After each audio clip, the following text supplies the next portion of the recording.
was what it was written. So today, inshallah, we are going to bring to you another interesting and enlightening session. In this session, we will talk about getting skilled and investing in yourself. That's the topic. Getting skilled and investing in yourself. So, and we have a capable personality to treat the topic at hand. He is the co-founder of Trep Labs, a graduate of the Department of Electrical and Electronics Engineering. He was once a FUTarian, so he has went through the kind of experiences that you are going through right now if you are still a student. Then his tech journey, I would say, started as being more of technical. Then he transitioned into the product management niche of tech. So he has experience in product marketing, innovation, product incubation, product finance, product management, and user experience. Join me in welcoming our brother, whom we are proud of, in the person of Mr. Abdul Wahid Alayadi. Assalamu alaikum, sir.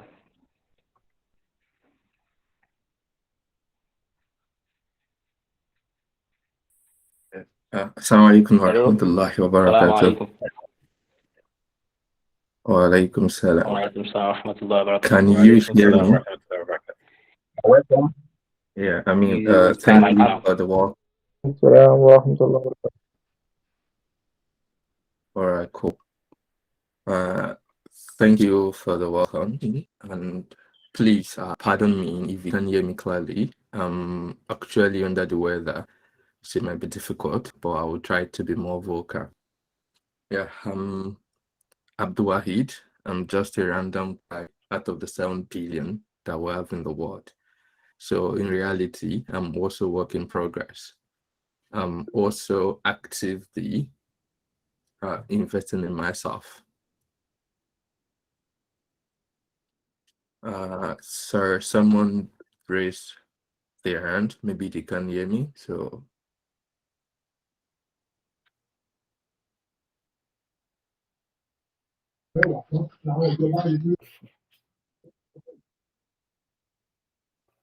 all right, cool. So today I'm going to be talking about getting skilled and investing in yourself. Basically, I want it to be an interactive session. I'm not here to talk about, oh, you should do that or you should do this thing specifically.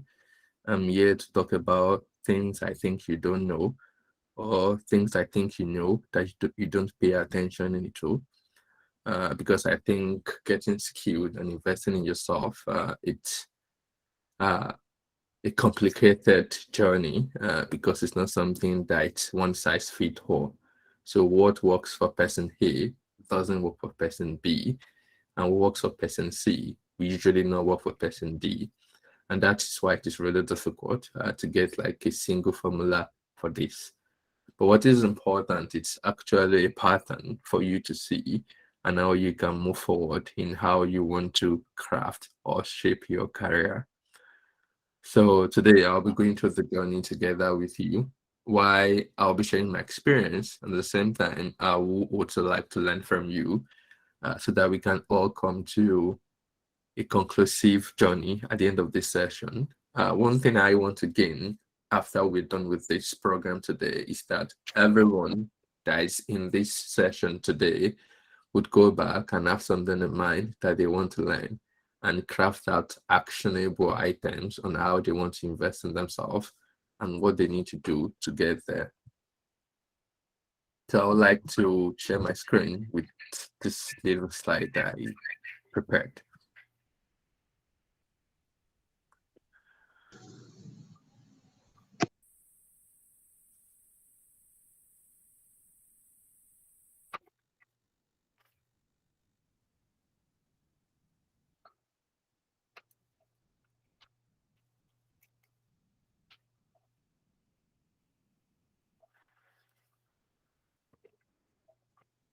If you can see my screen, you can just like let me know in the chat session, in the comment section. Yeah, I can see your screen. Cool. Yeah, thank you. All right, this is what I have today. I'm going to start from the popular thing that we're all familiar with. Maybe majority of us are science students or not, but it's something that is quite common that we've learned before. They used to mention maybe in your physics class, there's something called velocity, there's something called speed. Speed is maybe distance over time, velocity is displacement over time. But what I want you to pay attention to, it's not actually the physics in it, what is actually applicable in life, which is direction is more important than speed. So what does that mean? Setting the chart or trying to understand what you want to learn, what you want to get skilled in, is more important than actually rushing to learn something. So imagine you're going somewhere and then you didn't bother to even check the map or the correct location. You just hear you're going to popular places in Akure. You're going to maybe Champion Junction, or you just say Champion, and maybe there are like 3 different Champion Junction in Akure, and then you just like pick a bike and they start going there without verifying which one. You will have invested your time, your resources in going towards the wrong direction, and before you know, it's going to be really difficult, and it's going to be really hard for you to go back in time. So that's why direction is more important than speed. So before you even think about, now I want to invest in myself, now I want to learn something. So you need to be able to craft out things that you really want to do. Where do you want to see yourself? And that will give you some sort of guidance, some sort of direction that you want to follow. And that would help you to envisage and imagine how you want to move forward. Yeah, it's not like you need to actually look at things from the angle of, yes, people are learning, for example, a lot of people are learning programming. Let me start running into programming. If programming is not for you, I'm not saying nothing is for everyone, but we all have different reasons why we learn something. And if that is not for you, for example, or you don't even enjoy doing it, and then you go towards that direction, you will have wasted a significant amount of time and resources into that. But if you channel that energy into something else, it's something that will be much more helpful. So what I want you to take out of this particular slide is that whatever you do in life about your career, it's always good to question things. Where am I heading at? What is the end goal with me? So there's something that is like really, really important for everyone to do in life. It's always good to begin with the end in mind. So this is what I want to do. What is the end game for me? Oh, this is the course I'm studying in FUTA. What do I actually want to do? And that would shape you on how you think, on how you structure what you want to learn. For example, you can be like, yes, I'm studying electrical electronics engineering, but actually, when I'm done, I don't want to become an engineer. I want to become maybe, for example, a renowned Islamic scholar. Maybe that's what you want. And then while you're doing your electrical stuff, you might also like try to pay attention, and that will guide you on what you need to learn and how you need to move forward. The other thing I have is this: it's around channeling your energy. Now you already have a direction. You're thinking now, oh, this is what I want to do. This is what I want to achieve in the next maybe 5 years, in the next 10 years, within the law, if we are still alive. And then you already have some sort of course or precursors that you want to channel your energy into. But one thing that I don't want you to fall victim of is the fact that, yes, I want to become an accountant, I want to become an engineer, I want to become this and that. It can be really funny. And then when you decide to spread yourself too thin, you realize that you won't achieve much things. You can see in the slides, there are like 2 diagrams. So there's a circle with different pointing arrows. That shows that when you try to focus your energy on so many things at the same time, it may look like progress, which is actually true, but in reality, you're just scratching the surface. And that is not what you need in today's world. Today's world is actually broader. We are like 7 billion people.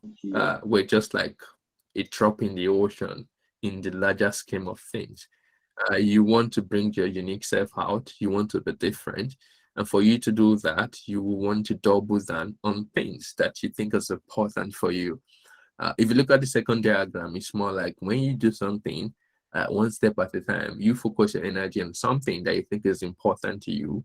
The trajectory is actually like overwhelming. You're actually aiming for the moonshot. And referring back to the previous slide, it's more like for you to get here, you need to know the direction of where you are heading towards, and then you try to move towards that by working on these different things. I think it's really important for you to have that, and maybe I will just share a personal story here now. So for me, when I was in school, I know this is what I want to do. I know at some point I want to move into product management, for example. But I know for me to get there are so many things I need to know. I need to know the tech side, I need to know the business side, I need to know design, I need to know lots of things. But I believe if I'm going to start learning everything at the same time, it's going to be like a nightmare for me. I might not have achieved what I've done today, definitely. But what I did was to structure what do I need to learn one thing at a time. I started my tech journey. I learned the tech side of things. I moved to the business side. Even though I studied electronics engineering, I actually have a diploma in business and finance, even accounting. I'm even preparing to become a chartered accountant. But I try to move from one step at a time, focusing on that energy and moving forward. Because I have the direction I'm moving towards, I've begun with the end in mind, and I just keep moving towards that in a more easy way. So I feel like slow and steady is important. You don't need to rush and do everything at once. So there's no overnight success. That's one thing you need to understand. If you start investing in yourself, you're not going to see the ultimate result in day one or day two. It's going to take time. But what is important is that, are you seeing progress? Are you happy with yourself? Are you moving towards the right direction? And I think if you can answer those questions correctly, that would help you to move forward. Before I move to the next slide, I want this to be an interactive session. I'll try my best to make it interactive. But if you've got any questions, you can put that in the chat. I will always be happy to answer that as we move forward. And if you don't want to put it in the chat, I don't know the mechanism of how we raise questions here. Mahmoud, maybe you just have to raise your hand. Just have to raise your hand, and I will allow you to speak. Cool. So when anyone raises their hand, please let them just cut me in, so that way we can move forward.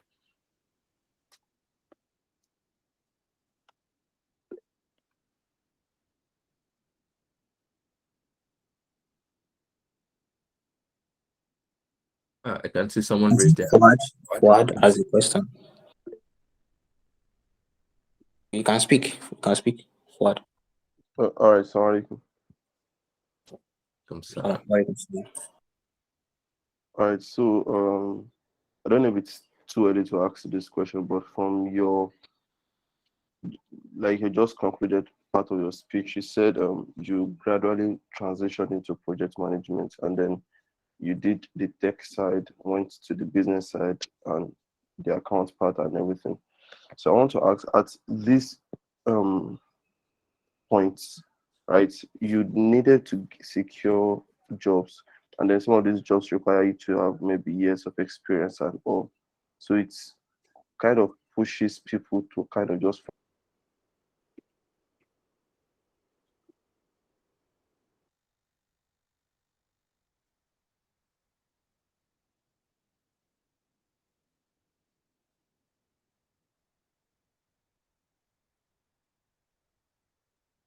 All right. I don't know if I'm the only one. I seem not to hear you again. For what? Last thing I heard was you're talking about years of experience and people trying to model everything together so that they can get the job.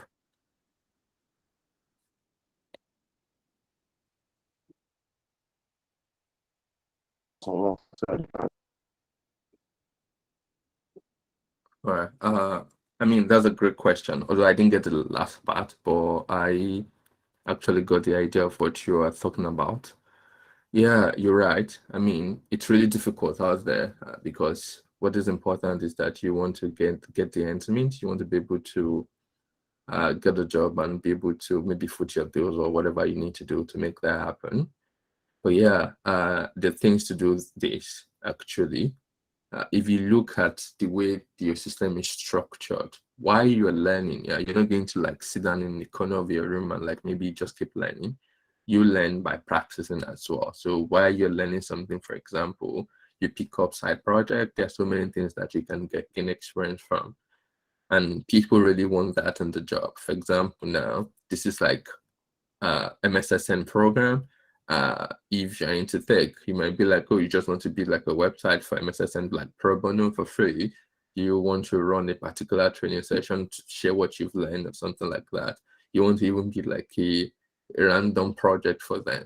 So when you do these sort of things, they become your portfolio and they become things that you can use to get your next job or when you're job hunting.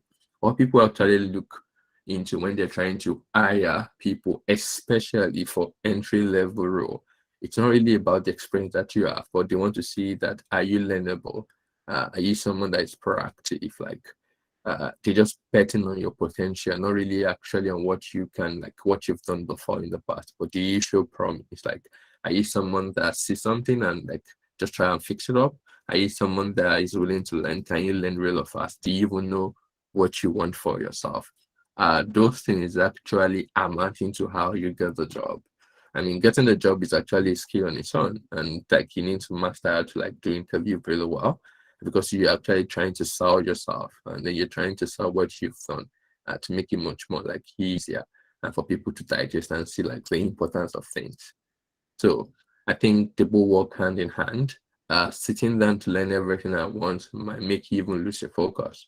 If you sit and learn everything at once, and then they'll still ask you, where's the experience? So why not just learn one thing at a time? But while you're learning, you're doing like side project to build your portfolio, and you're actively seeking for opportunity, either paid or unpaid, to make sure that you have what you want to get to the next thing that you want to get to. So you see every opportunity as a stepping stone in moving forward. I don't know if that answers your questions. No, it does. Jazakumullah. Welcome. So there's another interesting question here. Like, is it okay to always change path after trying a path for a while and isn't working out? Absolutely, please. So there's this thing called sunk cost fallacy, because you already invested significant amount of time into doing something, and then you believe you're not seeing the actual result, and then you believe because you already spent your time, you spent your energy, you keep like going down the same route without changing anything. I mean, you want to change. If you're doing something every time and you can't be doing the same thing every time and be expecting like different results. You need to like change whatever you're working on and move to the next thing. So absolutely, please do that. If you're working on something and it's not working out for you, look out for the next opportunity and move on with it. It's called sunk cost fallacy.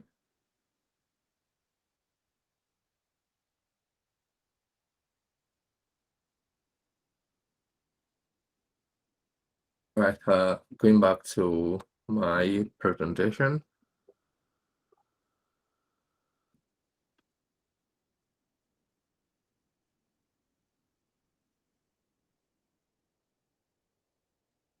All right. So this system I put in the slide particularly. So even though you already have a direction for your life, like what you think you want to learn or you want to become and you want to really invest in, and then you already craft out how you want to go there. For example, you don't want to spread yourself too thin because there are so many things that you need to learn. Like every day, the barrier to entry keep increasing. Actually, it keeps increasing. And also there are a lot of opportunity for that as well. And then you need to like keep like moving towards that. But there's something that's really important that you need to be aware of. So I know the first one is quite popular. Everyone knows about it, which is like imposter syndrome. The idea that you feel like you're not good enough. In as much as you already put in your effort, you already learn what you need to learn. You want to apply for a job, for example, and then you try reading the job description. You can see that they had like 1,000 things that you have no idea of, and then that is when the imposter syndrome comes in, and you start feeling like you're not good enough. And that's what people actually talk about. There's so many ways to work around it. One thing you need to understand is this: everyone is actually work in progress. What is important is that can you actually learn as fast as possible, and can you really like what it takes to get to the next stage. But there's another thing that is also important that most people don't know about, or most people don't really pay attention into. Is actually another syndrome called armchair quarterback syndrome. And this really happens a lot of time. So this is when your confidence exceeds your confidence. You see a lot of people, they'll be like, yeah, I've learned so many things, but I'm not getting a job, for example. I'm not getting what I need to get. So this is when you want to be really careful, because there's so many things you need to do to invest in yourself. There's so many things that you need to learn. And it doesn't even just stop at like when you think you've learned something today, you stop and then you don't want to learn again. You keep doing this continuously, and then you don't want to fall into a situation where you think, yes, now I've learned enough. I'm now so good that everyone wants me. I can get the job I want anytime, and things like that. So you want to keep improving yourself. You don't want to fall into that fallacy. You want to like keep improving every time. As you move on, someone raised their hand. Now, Assalamualaikum. Walaikum salam. Okay. Yeah, you mentioned something earlier. I think it's a bit unclear concerning the armchair. When you add the comparison between competence and confidence, can you come in? Yeah, sure, definitely. So I said, generally, what people actually talk about is imposter syndrome. When you feel like you're not good enough, you're afraid, you're scared of what is coming, because you think, I'm not really good enough for that. And that's what a lot of people pay attention into. But there's another one that is more dangerous than that, which is armchair quarterback syndrome. It's when you think you are so good, but in reality you're not. So it's when your confidence exceeds your competence. So you're so confident in your ability, you think, yes, I've learned everything that I need to learn in this my career. I've invested enough in myself. And then you choose not to do anything, and you believe you're going to get the next thing that you need to get. So that is where the problem sets in. I'm sure you'll have seen like different examples. You see people that, well, they think, yeah, I've learned this, I've known this, I've known that, but they find it difficult even moving or proceeding in the next phase of their career, even though they're like doing the right thing. But what happens is that when you are in this spectrum, you tend to lose focus. People tend to lose focus. They don't want to invest more in themselves. They think, well, I've been investing in myself for the past whatever month. I'm not seeing the results. So that means I'm doing the wrong thing, or I've invested enough. Why am I not getting the next job? And then it becomes a problem. You start doubting yourself, or you feel like, oh, no, I'm not the problem. Maybe the world is the problem, or you think, well, there's no job out there, things like that. So one thing is constant. There are always jobs for everyone, but it depends on who is willing to put in the efforts to get there. I know there's this popular saying that they used to say, people can become anything they want to become. Although that is actually it's an incomplete saying. People can become whatever they want to become as long as someone is hiring, because that's what is important to move towards the direction of where you want to go to. I don't know if that answers your question. Yes, definitely. We can move on, please. Thank you. Yeah. So while you are trying to, when you are putting effort to invest in yourself, I definitely want you to pay attention to that. You don't want to think, oh, you've now known enough. It's actually a continuous journey. You need to keep learning. You need to keep pushing for it. You need to keep putting more effort into what you think is important for you to really differentiate yourself in this world. It takes a lot of work, and you should be willing to put in the work for that. So going back to what I've said so far, the next question would be, what are you getting skilled on? Like, what are you actually like trying to get skilled on? Now you already set your direction. This is what you want to become. This is what you want to do. I remember this saying that I said, you can become everything or anything that you want to become as long as someone is hiring. Because if they're not hiring and you said you can learn something, it's going to be really difficult. Because one, learning is not actually cheap. That is the truth of the matter. Learning is a choice. Learning is actually a privilege. And then for you to embark on continuous learning, you need to also create that privilege for yourself. Privilege don't just open door, even though we all have like privileges that we don't know about. But at the same time, you want to make sure that you're working on something that you think is going to get you to the next phase of what you want to work on. So I don't know what you're thinking that you have for your personal self. I don't know what you intend that you want to do, but you should think deep down. So this particular direction I want to move towards, this particular thing that I see myself doing, do I actually have like a lot of people that have done that before? Do I see people actually like get what they want from it? Are they actively hiring in that particular role or in that particular industry? What is the fate of that industry in the next 2-3 years? Can I get what I want from that industry? But if this is not my final destination, can I actually use this as a stepping stone? So I feel like the answers always lies there. The more you question yourself, the more you question what you know, the more you get the answer that you want. You can see I'm trying hard not to tell you specific skill that you need to go and learn, or things that you want to do, because I also understand we all have different journey. We all have different things that we care about. We all have different things that we want to learn. And at the same time, we also need to like evaluate on those things ourselves. Like we need to be like truthful to ourselves, because it's really important. There are things that really happen. For example, what you believe in, what you care about, and what you have to do, at times they don't actually work hand in hand. For example, you may really care about a particular course that you really want to do, that you really like, but that is not going to pay your bill. That is not going to like put you on the pedestal of what you want. But what do you do in that situation? You have to do what you need to do. When I mean what you have to do, I mean legit thing. Definitely. We are all house people, yeah. So you need to do what you need to do so that you can use that to follow your passion or what you care about. I have a question for us. We might choose to answer as possible, or we might just like type in the answer. For this next thing on my slide is like, how like today, how do you decide on what you want to learn? Like, do you have like a formula to that? Like, or do you just like go online and start learning something randomly?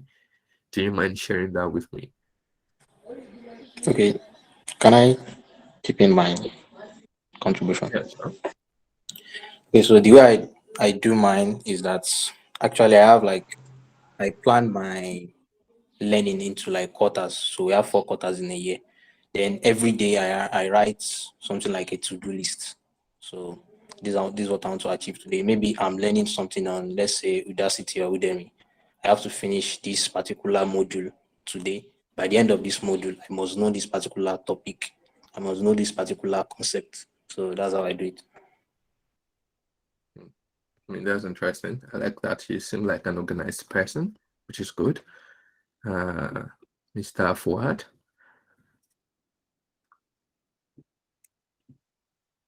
Now, just like Mahmoud stated, I also have plans like that.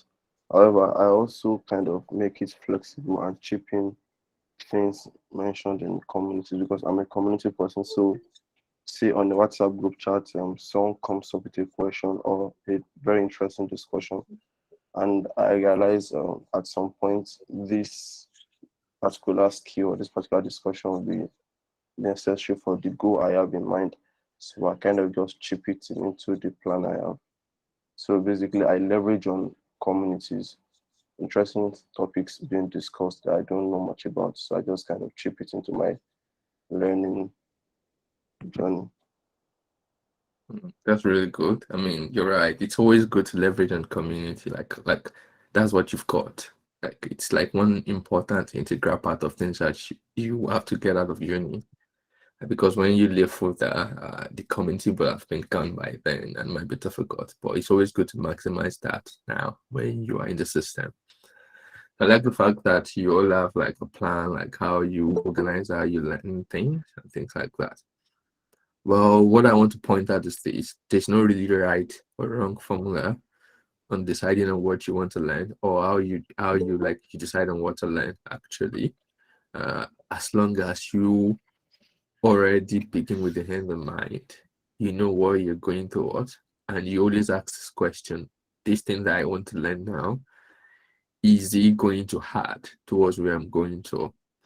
And the reason why I'm saying this is this: this word today, it is very easy. In fact, it's the easiest thing. I think it's more easier than our brain communicates with our hand to actually get distracted.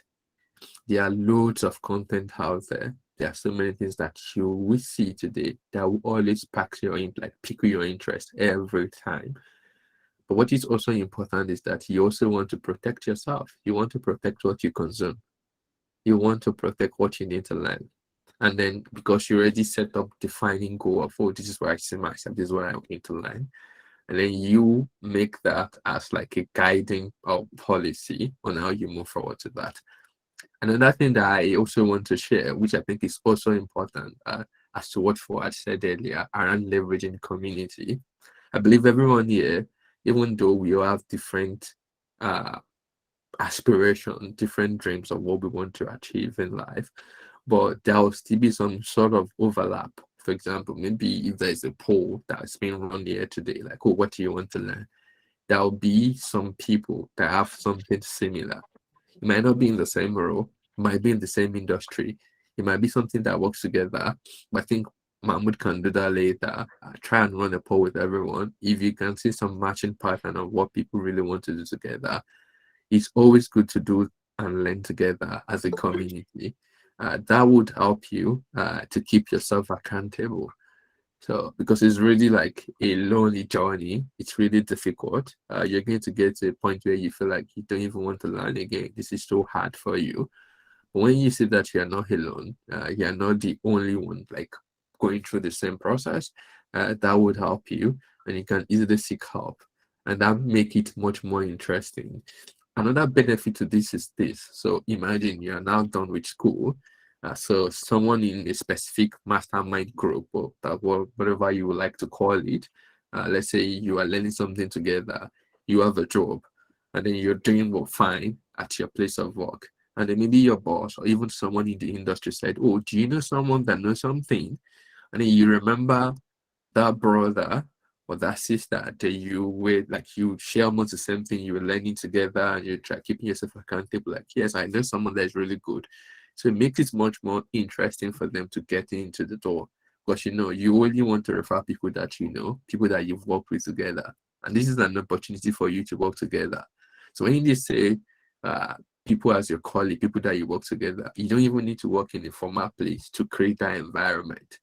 So once you can create that environment within yourself, you start harnessing it. You start using the opportunity to make things make sense for you. So apart from the fact that you're going to be learning together on this journey, there's a high possibility that you're going to be helping yourself in the future, which is actually like really cool, which is really interesting. And there's a high chance that you also know someone that is really good at what you do, or even much more better than you, that when you run into trouble, things that you can't even discuss with your colleagues at work, but you can call that person to discuss with them. That is the advantage of like community. Definitely, there are always disadvantages to things, but yeah, let's just move on.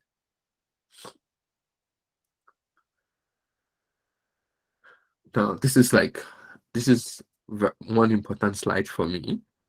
In as much as we already we've tried to cover one part of things like, oh, what you choose to do, things like that. But the three things that are actually important when you want to invest in your career that's important, like really, really important, like what you choose to do, where you choose to live, and where you choose to marry. I'll just talk about the first two. Who you choose to marry, it's not my expertise. I'm sure the scholars in here will have done a lot of things like addressing that sometimes or so. But yeah, what you choose to do, like I said, is really important. If we look at how the journey of the slide has been coming so far, they all make sense now, because right now, you know that before you choose to do something, you need to set a direction for yourself. When you even set a direction for yourself, you need to know that it's a continuous journey. You don't just stop at it. You keep learning, you keep improving yourself.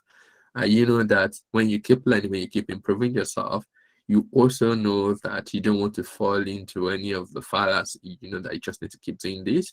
And you also want to make sure that whatever you're doing, people are hiring, they are in need of the skills or the services that you're putting your effort on, so that you can reap the reward or you can reap the benefit.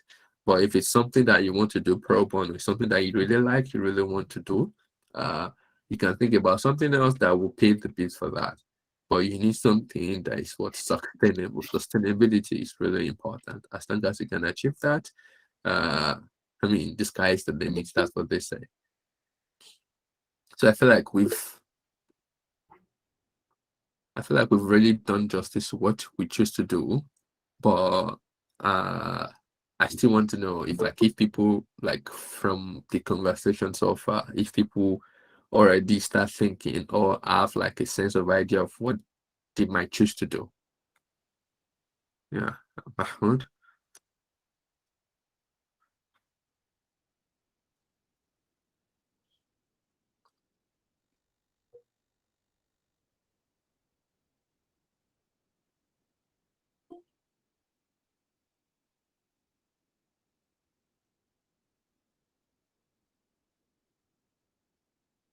Mahmoud, I think your hands is up, so we're waiting for you to talk.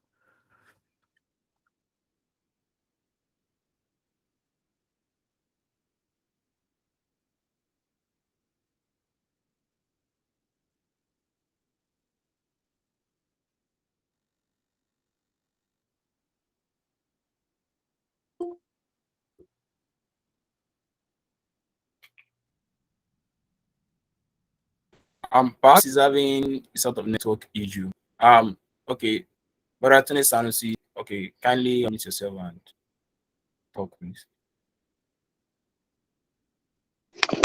No, Assalamu alaikum.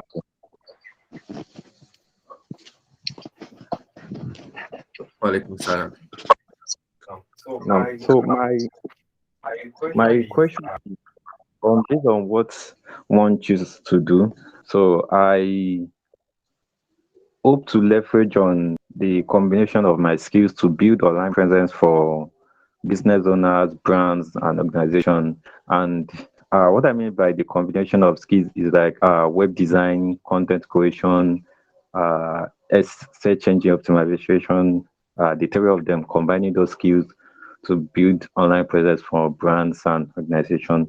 So, but my question is that I reached a certain point whereby uh, I have a conflict. So, and the conflict is what I used to do is web design, and I know HTML. I'm comfortable using HTML and CSS. But I discovered that when I'm moving to the programming aspect, like deep coding, JavaScript, PHP, and the like, so I prefer reading codes than writing codes. So I don't really like writing codes. I prefer reading them.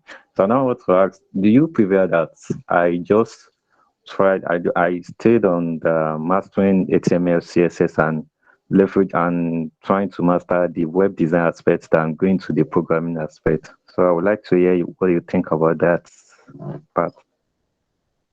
Yeah, thank you for that. Like I said, it's actually based on individual preference. Writing code, learning to read code, things like that. It's not actually like a walk in the park. It's a very difficult career path, and not everyone will survive it. So it's always like that. So when people learn the first scratching of the surface, HTML, CSS, a lightweight on JavaScript, and then when they start going into more in-depth or trying to structure from the backend data structure, it becomes more problematic actually. So I think in your situation, what you should be asking yourself is, why do you prefer to read the code rather than writing the code? So if you prefer to read the code, if that's what you enjoy doing, then there are so many career paths that that's what they do. I won't say they read code, but they review code to make it work better for everyone. So, and those are like, if you're thinking about the site reliability engineers, like people that, or you can call them DevOps, people that support infrastructure, make sure that the code that people have written are working fine by just studying the code and making adjustments. That could be a thing that you want to do. So I feel like it's not really like a bad thing. But one thing that I actually want to point out from your question is this, which I didn't even like put it in the slide, is whatever skill that you want to learn, even if you are learning any skill at all, make sure that you have at least one transferable skill. It's really important. So what do I mean by that? So transferable skills are skills that they are industry agnostics. You can apply it anywhere. For example, you said you're learning how to do branding thing, maybe like marketing. Marketing is something that is needed everywhere, either in tech, either in finance, either in biology, either even in education. Like you can use it everywhere. So that means if a particular old sector actually collapses, you're sure that you're going to be relevant. So that's just like a sidebar that occurs to me from your question.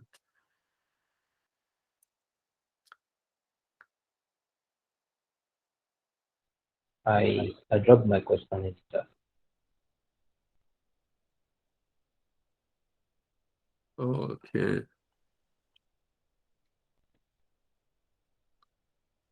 So your question is it right that sometimes it's better to focus on what give you dough and keep you going as compared to focus on what?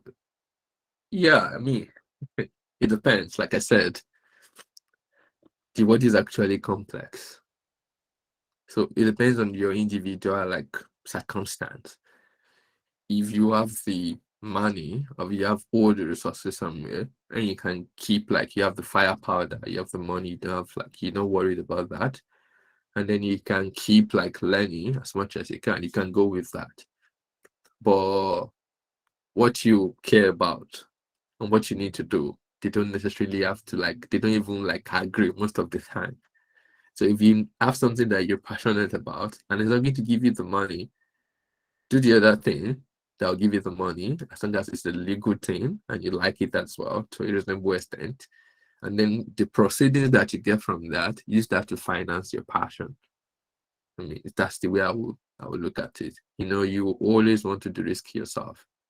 It's going to be a problem if you're learning something, you're worrying about food. See, you're worrying about how to pay your rent. You are worrying about basic expenses that you want to. I mean, it's not gonna work. People won't like. People, you won't even think about learning because that will be what will be your major focus, and then that's going to be a big problem for you. So you want to de-risk yourself as much as possible. That's the way I would look at it. I know I have a couple of questions in the chat, but also I know that Mr. Farouk raised his hand, so I'll go for that and I'll take a chat and I'll go for Sister Amina, then we'll move forward. Yeah. Okay, no, assalamu alaikum. Walaikum salam. Okay, so I think presently as students we are in a stage whereby we are transitioning. We are transitioning from our skills and what we have to how we can become relevant in the society with what with our skills that we have. And some of us have tried to combine enough skills to be able to to combine enough skills to be able to make more chances in the labor market. But we are still between that confusion of which one exactly is it that we are going for, or how can we merge both? Then how can we transition in this kind of environment with our skills to be relevant in the labor market. So I think so my question now is what do you think about that, and how do you think is the way forward? Yeah, thank you for that. This is like an insightful question. Thank you for raising that. I'll be very sincere with you. Like, you have the best environment to shape yourself for the labor market, which is actually university, because the labor market is still going to be very lenient with you. What they are actually after most likely is going to be like entry level role. You might even get more than that. But for entry level role, they only care about your potential, what you've done, your appetite for learning. And then if it's something that you, for example, whatever you choose that you want to do, when you get outside, like when you're done with school, you are looking at a particular career path. You can start practicing that right now when you're in uni. Like, just pick up pro bono work. I mean, while you're doing your course of study, you can just like pick up something by the side, like side project. They're just projects, but don't look at it like that way. See, for example, now this particular program that we are on, someone that organized this, and let's say, for example, like Mahmoud now, and then if you want to put it forward, it can be like, yes, he actually like organized like a maybe training seminar or something that help people like achieve whatever they need to achieve, and then he tries to follow up and measure the result. Those are the things that people will look into when you're trying to look for a job. They're not really looking at the specific skill set that you want, except if you're going for highly specialized career. For example, now let's say you want to become a pilot, definitely you need like extra training to do that. But what I want you to focus on is not actually try and separate the noise from the signal. It's really important. A lot of people would like, they'll shout about it. You need to learn 100 million things to be relevant in the market. But what is important for you is look at, what do I need to achieve next? What do I need to do to move forward with that? So I'll give you my own personal example. I know definitely I want to become a product manager, and I know it's really difficult for even to get like, you can only become a product manager like with experience. You can't do something like that out of school. But while in school, I was just working on like random projects. They look random to me or maybe to my friend, but I know that when I like put it up together, put it in my resume, oh, this is what I worked on. And then it shows like, wow, did you actually work on this? Why did you work on this? And then they keep asking you those questions. So I think the more you put effort into those things, the more you see the reward.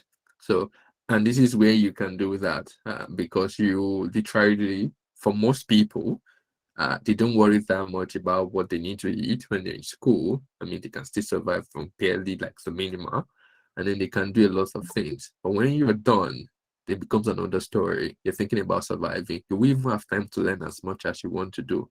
And that is where the problem comes in. So I would say, look at your industry. If possible, look at someone, maybe like fruitarian, that maybe like cross the same path. Look at what do they do? Do they do something? Do you want to emulate some of their lifestyle, or do you want to live differently? What can you learn from them? What can you add to your own journey? And then like move towards that. But what is important is make yourself available, try and do as many things as possible, learn as many things as possible. And I think you will be fine.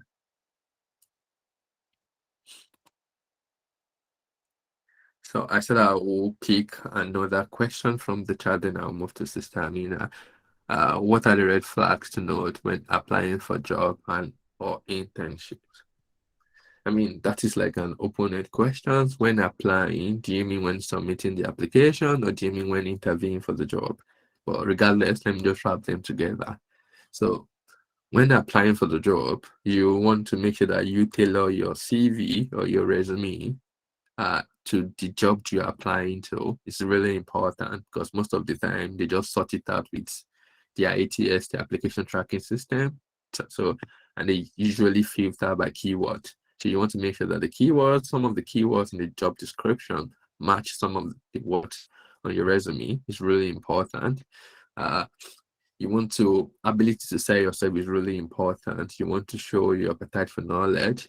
They're like 10,000 people that want the same opportunity, you want to even question yourself before they question you. Why do you think you will get it? Why do you think you deserve it?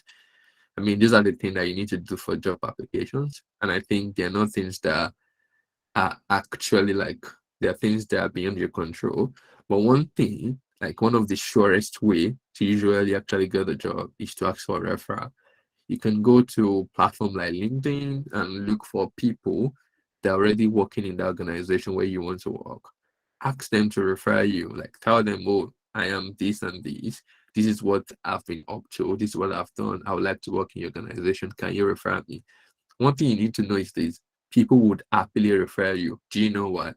In most organizations, I mean, maybe in tech or most that I know, is that when you refer people to come work in the company where you work, and then the person actually gets the job, you actually get paid for trying that person. So people will happily refer you. You just need to talk, you just need to tell them. So that is the idea of being proactive. Like just like don't take the regular door that people actually takes. You want to be different. You want to do something unique, and then you need to like work as fast as possible. Although yeah, that means this fellas like if I ask this person, they might think I want to steal their job. No, they will pay you to refer people. In fact, in tech, it's so ridiculous. Like if you refer people to come work, like yeah, can you refer people? You get like as little as like 2,000 maybe USD pounds because you refer someone to come work as long as they get the job. So that's just the thing. So make sure you tailor your resume to fit the job description. I would always encourage you to go for referral first. That always work because that means they will like interview you as fast as possible. If you can't get a referral, then apply directly and wait for it. Another thing that you can do is you can even email if you can get any of their maybe their HR, even someone in the top position, email them why you think you want to work with them. They would always like reply. If they don't reply you, it doesn't really matter. Keep knocking, someone will open the door. You just need one person to give you the opportunity to break in. And then when you get to the interview stage, I mean, it's about selling yourself. I mean, tell them why you think you're the right fit. Just like do what you want to do. Like let them know why, like you, even if you don't have the experience, right? Like tell them know why you are interested in this. So one thing about experience is this: experience don't usually when you see something is like when you talk about the experience, I don't think they are two similar experience in my opinion, actually.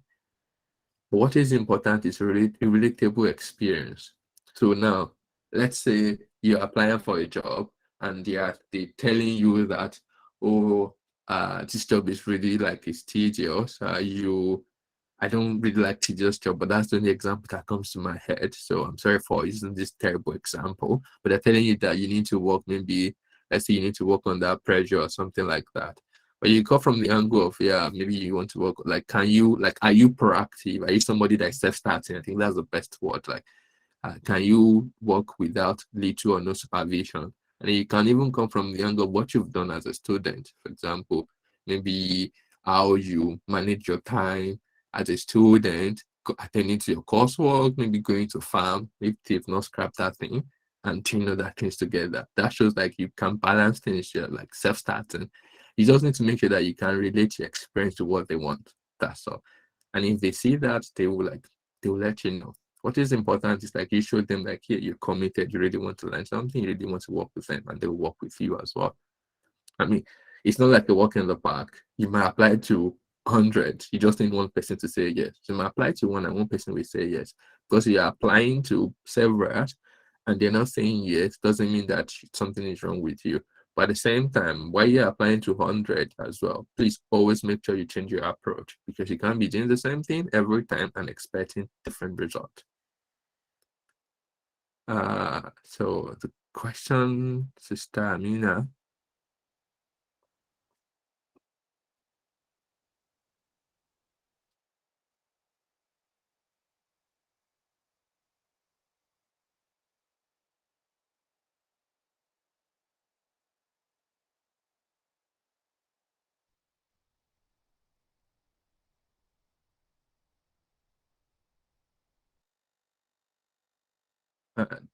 Do you still want to ask your question?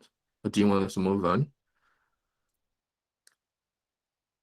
Because I know we're running out of time, so I would just like to wrap up so that you can all have your time back. I think probably she's having a sort of network issue at the moment. Maybe you can move on. She asks her questions later. Okay, yeah, that's fine then. Cool. So I know we've been talking about what would you choose to do. The other thing that is also important is actually where you choose to live. I think is important. So there's this thing like, yeah, opportunities are actually everywhere, but they are not evenly distributed. That is the truth of the matter. So you want to be in a position whereby you can leverage what you have. So everything is about leverage.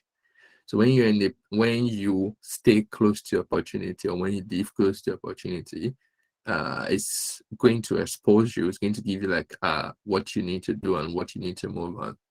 I'm not advocating for everyone to like mass migrate or leave wherever they want to do, but I think it's really important that because we're still young in our career, we want to do things, we want to move really fast. So it's always good to think through what you want to do.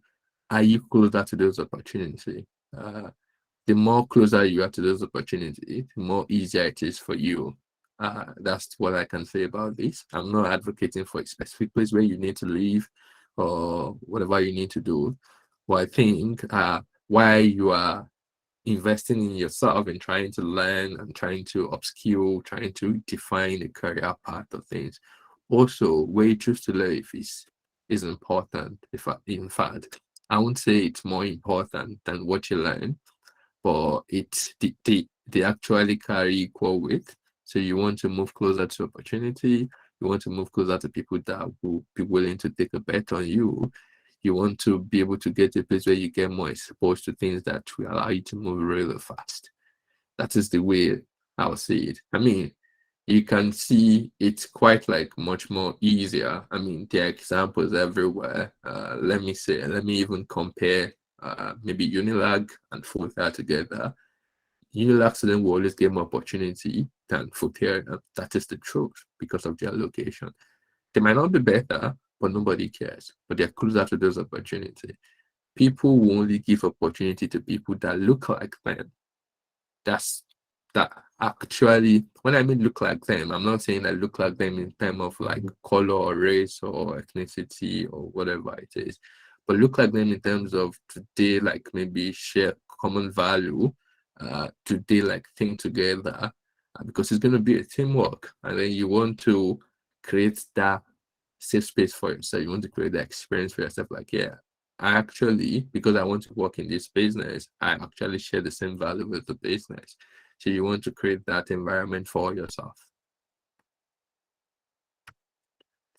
And this is the last bit of my slide, which is like why you want to learn. I know it's difficult learning. I know it's like a very lone stop, but at the same time, there are 3 ways that I think is going to like help you to learn. And if you follow through, as long as you know that you've set the direction, like someone asked earlier on, it's always good to question the directions. If they're not working, please change it.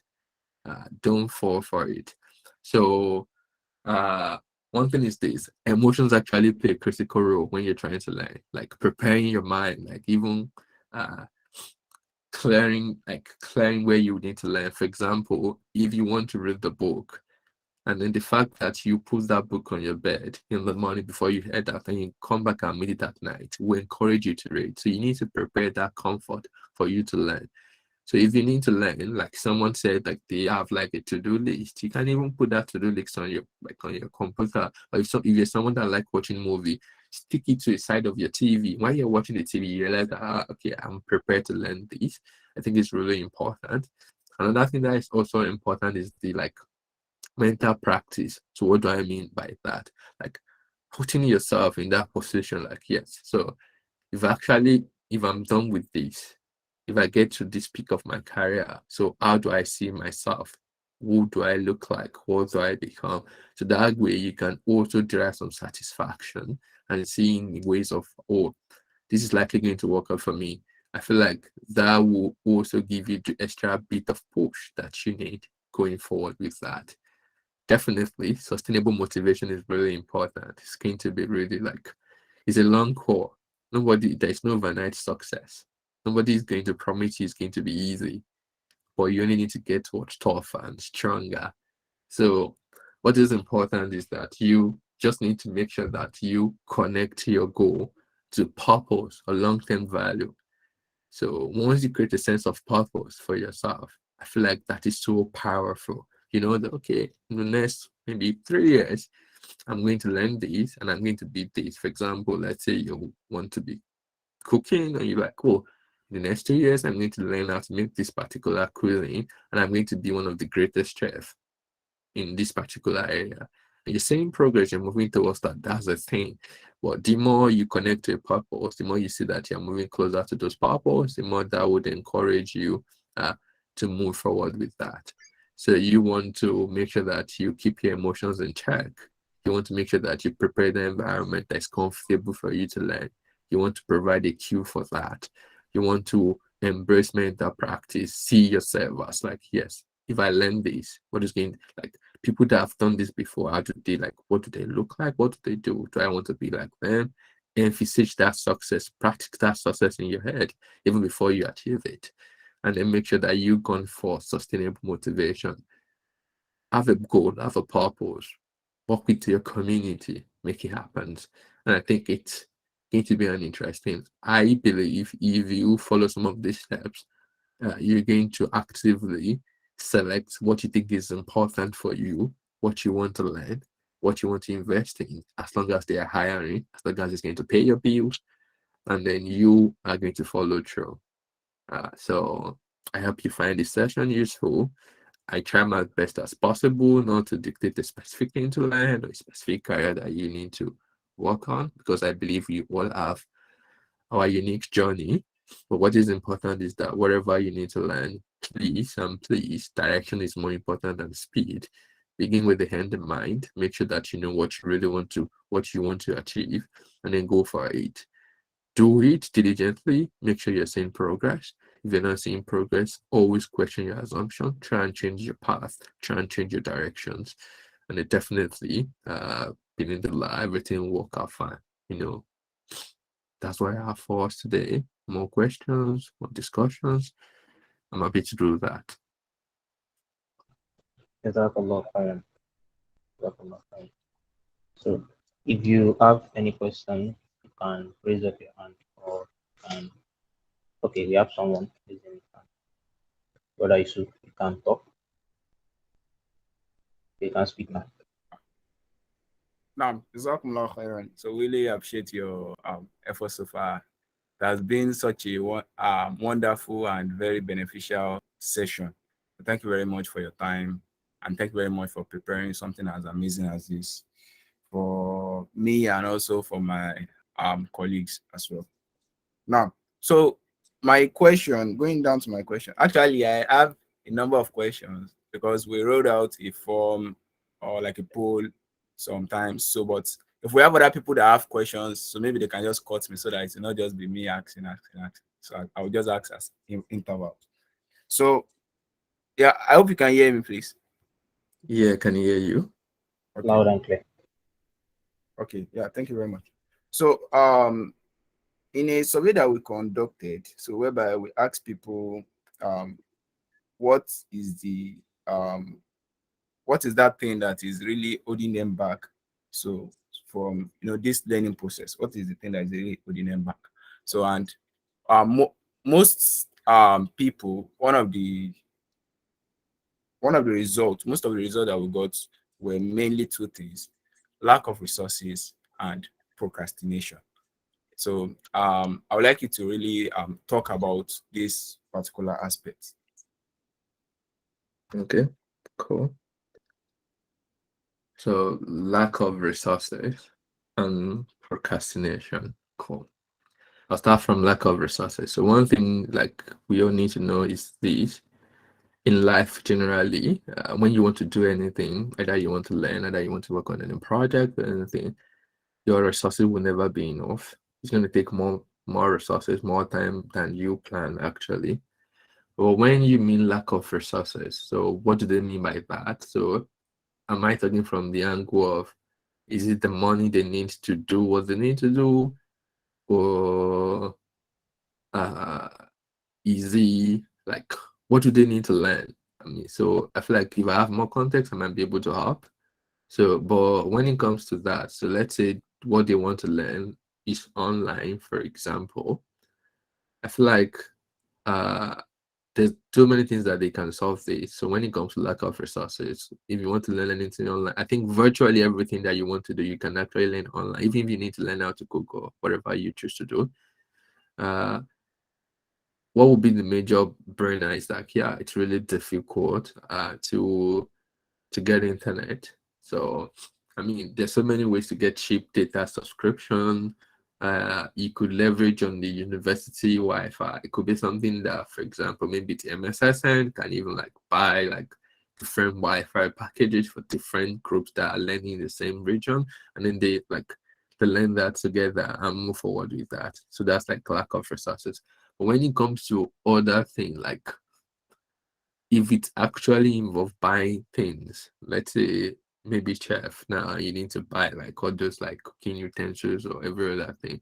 Yeah, I know it's really difficult thing to impact.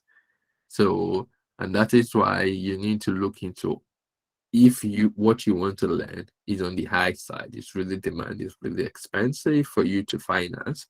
And that's why I think you want to look at other alternatives, like look for what can you do in the interim that you think you can tolerate, that you think is good for you to finance the other part. So I think lack of resources, the reason why I couldn't give a definitive answer is because it's too broad. Like lack of resources could mean so many things, and it's difficult for me to give you like a specific answer to that. So if there are other breakdown of that, maybe I might be able to afford that. But I think what is important is you could like share the burden together as a team, as a community, to reduce the cost of that. If that is not possible, if it's on the high, like very high side, you can do other thing to finance that. That's the way I would look at it. The other thing that I have is procrastination. Yeah, definitely. I remember when I was in 100 level, this woman that used to sell past question. I don't think they do that again. Maybe most people now do CBT. She used to think like, if you don't buy a past question label or something, procrastination, something like that. Yeah, procrastination is really, really a tough thing. But I think one of the reasons why procrastination is a big deal is because most of us actually, we set unsustainable goals. Like someone that doesn't, like someone that don't actually jog on a normal day want to start flying in the evening of that same day. It won't work. So if you really want to do something, you start small, gradually. So I feel like what is important is actually trying to set out what you want to do. Do you want to start doing something that you don't do before? Start by 5 minutes a day or 5 minutes a week, and then you move gradually. So you cannot say that you want to start learning or you want to start doing something and then you start like binging it together, doing it like a large chunk of things. You're not going to find the time. It's going to look bulky, it's going to look voluminous for you, and it's going to be really difficult for you to follow through, and then you keep pushing it side by side. So learning actually requires discipline. So I used to joke around with my friend. I used to say something. Success is really hard. Failure is also hard. If you want to be successful in your career, you want to learn what you need to learn, you should be willing to pay the price, because it's really tough. It's like a difficult thing. If you're not willing to pay the price, you don't want to like cost through the whole thing. It's actually difficult to be a failure too. So you have to choose which hard you want to focus on. So I see the only way to solve procrastination is to actually reduce that goal. You have this big lofty goal that you're going for. So you want to be the best pilot, whatever, in the next 2 years. But you're not going to start flying the plane that same day. You start gradually. So I want you to see, I want people to see the opportunity to be like, okay, so what I need to learn, let me just dedicate 5 minutes a day for that. Or let me dedicate 10 minutes a week for that. And that would help you. And also to also reduce procrastination, always provide a cue. So if you want to really change your habit, one of the easiest ways to always like make it easy to do, make it rewarding, make it like sustainable. For example, now you can be like, okay, I want to learn something. If I learn today, then I'm entitled to something. Maybe you're entitled to ice cream, or you're entitled to watch a movie, or you're entitled to do whatever you like doing. And then if you tie those goals together, I mean, it's going to help you. And then when you get used to that, you move forward with your life. So you want to do something gradually. You don't want to model it together at once.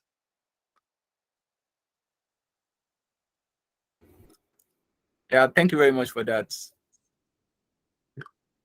Welcome. Can I quickly ask a question? Sure.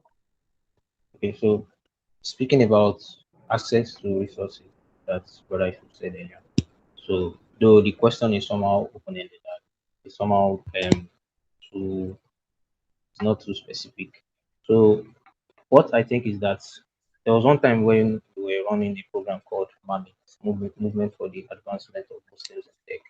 So we noticed that the issue with people is not actually access to resources, because that time we had tutors, we had mentors to guide them on what to do.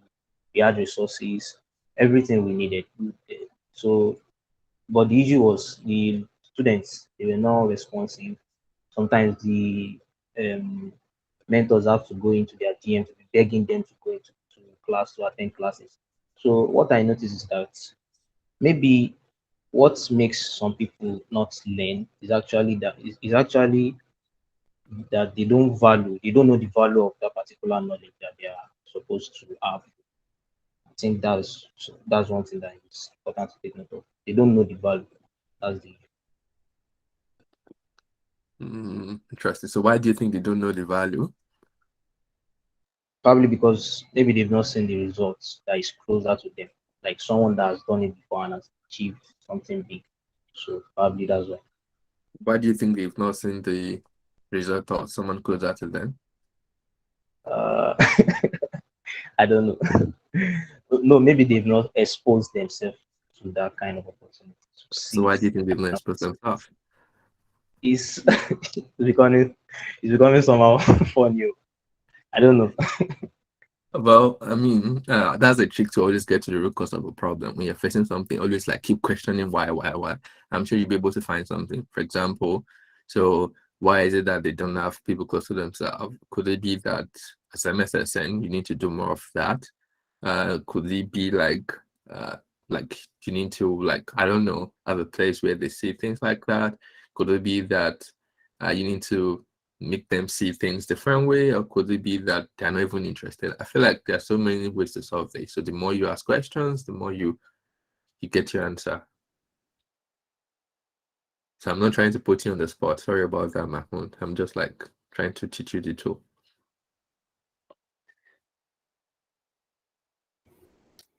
Okay, I think we have one question first in the chat section. I'll just go through that if you don't mind. Yeah, please do. Okay. So, okay, yeah. So the question is, what if there isn't anything that interests you, or you just don't know what you want to do, but you think you really need to do something, but that thing is what you don't know? I mean, that's interesting. That's a very good question. So that's like it's still like very early. You want to go on a self-discovery. You want to know what you really like, what you really want to do. So if I'm in that situation, what I would do is I will look introspective from my own personality. Like, what do I actually enjoy doing? Like, that's one part. Like something like I like to do. It is something that can translate to money or resources or career for me. You can have your answer there. That's one. Two is that do you have people that you actually uh, you want to be like? I won't say like someone like a role model or something, someone that you look up to and you like what they do. Could that give you like an option for you to do that? So that's another thing. Or do you even have like a specific industry that you like, well, this is not actually bad. So in that kind of scenario, I will see it like an open mind exploratory. So I'll just give myself like a month or two to try my hand on like different things. When I mean try my hand on different things, I'm not saying I'm going to start learning. No, because I can't use 2 months to learn something and make a conclusive decision about it. But what I can do is that I can like highlight some of those skills area, like some of those like maybe sector or some of those role, whatever I mean, like I know about, and try to look for 1 or 2 people in that role and be like, this is my name. You can even use LinkedIn or whatever medium is good for you. I am these. This is like I'm trying to explore a career option in this field, and this is what like I really want to learn. And so I don't know if you can give me like maybe 15 minutes of your time or like things like that. So if it's someone that is close by, like in location base, yeah, you agree to go for a coffee. You even offer because they are willing to give you 15 minutes of your time. You're willing to just buy them a coffee as a like kind gesture. If it's virtual, after that time, you can even send them like a postcard. So all those little things actually matter. They're like defining moments for the person. And then when you do that, they're like, whoa, this is really good for them. And then they go out with that. So one advantage of this is that one, people are actually willing to share their experience with you because they're like, yeah, so someone's actually interested in my own career path. This is really good. That's one. Two is that if you eventually actually from speaking to about 10, 20 people and you decide to go with one of the career or profession that you already like talk to, that you've already created leverage for yourself. So what do I mean by that? You'll be like, oh, hey, hello, Mr. Lagwaja. This is me again. Thank you for the other time. I'm actually interested in this. Please make your own research as well. I've checked this particular material. This is what I want to learn and this and this. Do you have any other suggestion? You go back to them after 3 months. So I've learned this, I've learned that, blah, blah, blah, blah, blah. I need to make this practice work well. I mean, they already see that you're learning something. They will happily refer you for the job because you already create like a mentor-mentee relationship in an informal way, just making sure that like you see what they learn from there. So I even see like self-discovery at a very nice place to have because it gives you the opportunity to start creating the leverage that you need to survive when you eventually pick up on that career that you choose to go with.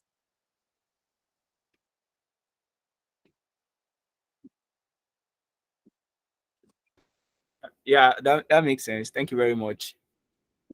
You're welcome. I think MSN FUTA has it.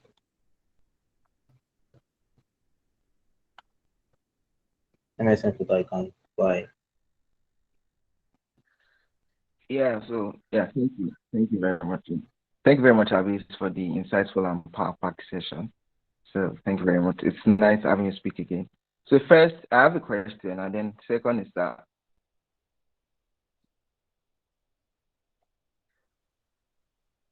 I have something to say to what Mahmoud said earlier, more like an addition, where people do not really have like focus while learning or something, like blaming it all on procrastination. So I feel it boils down to what Abis mentioned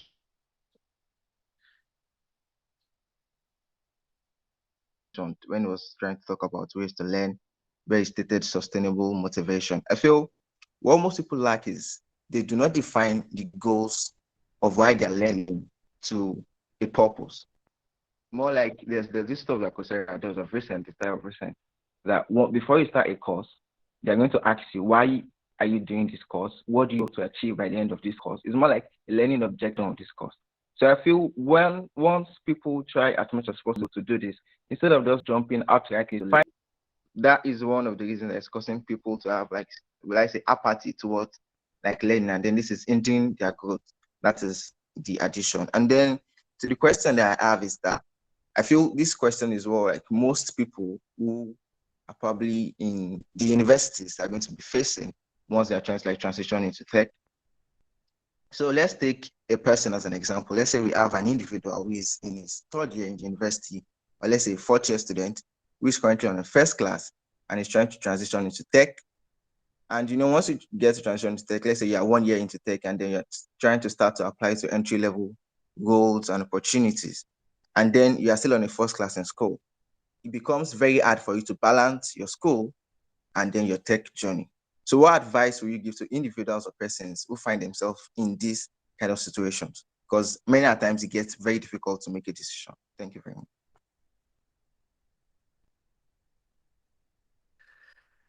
Oh, that's a powerful question, actually. So one thing I can say is this, like a lot of people have done that before. Like they've had like first class, even maybe best graduating students from their university, might not even be FUTA, and they are like very good in tech things that they do as well. So I feel like it's more about managing our time, like trying to, we have 24 hours in a day, right? I'm sure we don't spend 12 hours in lecture room, maybe at most 6 hours a day. And we don't spend these 6 hours too, maybe reading, it depends as well. But I think what is important is understanding like what you want to do and how does it fit into it and planning your time well. I'm very sure when you were in under level, for example, the whole time management was just there so that you know how to plan all those things together. I think it's really difficult. I agree with you, trying to balance those things together. But I also think with proper time management, trying to understand what works for you. For example, you don't need to, you just need to make sure that you show up. That's the thing. Like show up every day to what you want to do. So let's say tech now, because you know you're like on first class and then you want to maintain it. Your tech could just be like an hour or two a day. What happened? Maybe you cut back a little bit on your sleep, although it's not that good. But for you to achieve the impossible, you should be willing to pay the price. That's it. Yeah, fine. So there's a question in the chat box. What advice will you give people who build really great stuff, but the final packaging is really poor? Probably because most of them can't afford a 3D printer or other stuff like that. So they just put it up in an ugly looking adaptable box. So how can one have a marketable finished product from one's little end? So okay.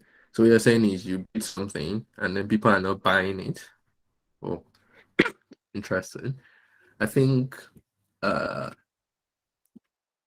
when you're trying to sell things to people, we are all rational consumers. Like we are emotional consumers. People don't just buy things because of the look. They buy things because it's connected with them. You're telling a story, like you're trying to tell them a story. That's why they buy things from you. So what I'm seeing here is like the main problem is not even the look or the feel of the package itself, but actually how you actually market the product to them. So when you're in this situation, I know maybe you're trying to be like, oh, this is my box, and this is what this is what you should buy, and this is the whole thing. So when you try to sell things to people, you start from why this is important, like why what you're selling is important, and how you're trying to solve that important problem for them, and this is what you need to give them. So at that time, you already take them on a journey. They already connect with you. They already resonate with whatever you're trying to solve for them, and they don't really care about how it looks. So if you truly solve people's problem, they don't really pay attention into how does it look like, what does it feel like. Because in reality, for you to actually get to the whole beautiful, well-packaged product, you still need early users, people to use whatever you did for them. You want them to pay you for that. You want them to show there's proof of value. And people won't actually mind if you're solving their problem. Maybe today, let's say you are selling like an adaptable box to maybe control their light at home. Maybe that's an example. And then you're telling them, oh, this box is going to control your light at home. They will not buy it. Like, what is this? This is toy. But if you start from why they need to control their light at home because of electricity cost or there's going to be fire hazard, and then you're telling them how you're solving it. So there's this thing that actually like control that, it saves the cost on electricity. It allows you to like be aware of if there's going to be any hazard. It also protect your children, protect your family. Like you're resonating with them. They can see, they can feel you. And you're like, bam, this is it. This is the box that will solve it. And they may be like, why does it look like this? Don't worry about that. Just try it out. They will use it. But if you're just going from, oh, this is what it looks like, this is what it is, nobody will buy, even if it's the most beautiful product ever. So that's that on that. And also, it's really like difficult, like definitely. Hopefully, maybe one day we'll have like maybe make a space in FUTA that's going to be subsidized for students and people can use and get all those things for cheap. Or it depends on the whole community around that, the people actually build stuff or all those sort of things. There is actually. Yeah. Really? There's Green Lab Micro Factory at Southgate, and the other ones there is. Can go and prototype there. No problem at all. Yeah. I have no idea. So I mean, there is. So I mean, that should be. I know there's this hub called Premier Hub around the Retail Belle Junction. No, like beside it, AT&T or something like that. They have three. Yeah. Even Coven Lab, so they stay together. But I'm not sure if it's functional now, but you might give it a try. But it's going to be expensive. But I don't think you really need that. But you need to master the art of selling before you try to invest in expensive packaging. So when you want to sell your product, sell from why it is important, how you're solving the problem, and what it is. By that time, people don't even care about what it is, but you make them see, oh, if you don't have these things, like, hey, they're going to die, or this is like the best thing after bread and butter. Yeah.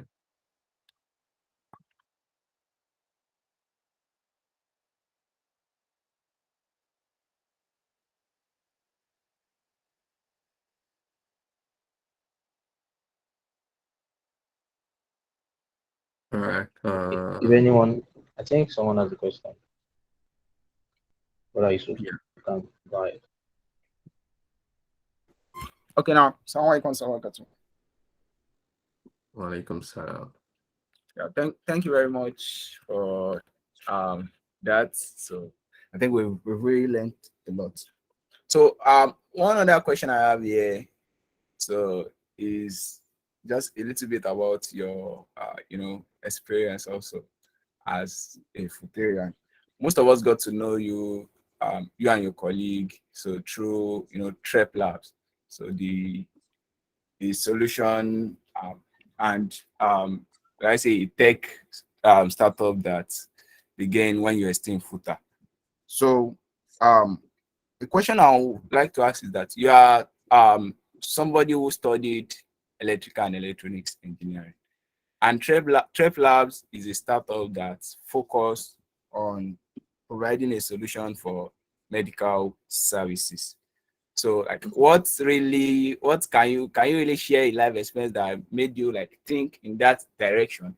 And do you really think the electrical and electronic engineering that you studied actually has assisted in this particular growth or in this particular line that you are trading?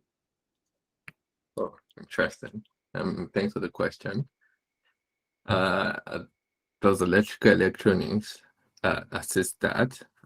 I definitely don't have an answer to that. I won't say yes, I won't say no.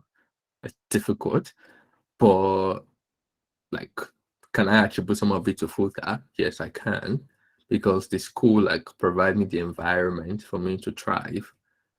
In terms of like meeting people like mind that want to work on things together, and that sort of give me the leverage and the ability to move forward. So when I was in school, so obviously I'm not someone that likes attention, so I like to just stay in one little corner. But at the same time, I was doing lots of things in tech space there. So reading like lots of community, trying to teach people programming, all sort of things there. So it was quite like an interesting thing. So I wouldn't really say because I studied electric now, but it was more like because I just like stay close to people that share the same goal. Like we were just like bunch of kids that want to build cool stuff.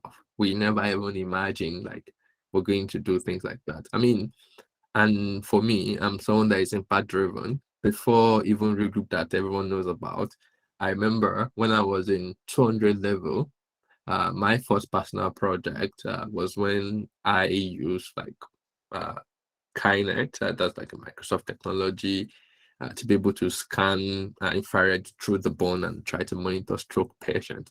So I've always worked in the area of like health.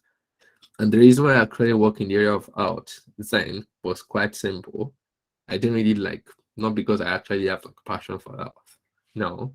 But when I was in 100 level, I asked myself a question. This is very controversial, but I'm going to share it regardless. Like, uh, do I want to become a first class student or do I want to become a first class person? And I wasn't even sure what I need to do. Then I'm like, okay, fine. I'm going to become a first class person because I look into people that have crossed through the same journey as Foteria.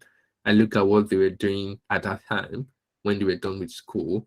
I like their lifestyle and I felt like, yeah, I want that for myself. Maybe they are not actually wrong. So let me just follow whatever they do. And then I pick up my journey. I started learning tech. I moved close to some people.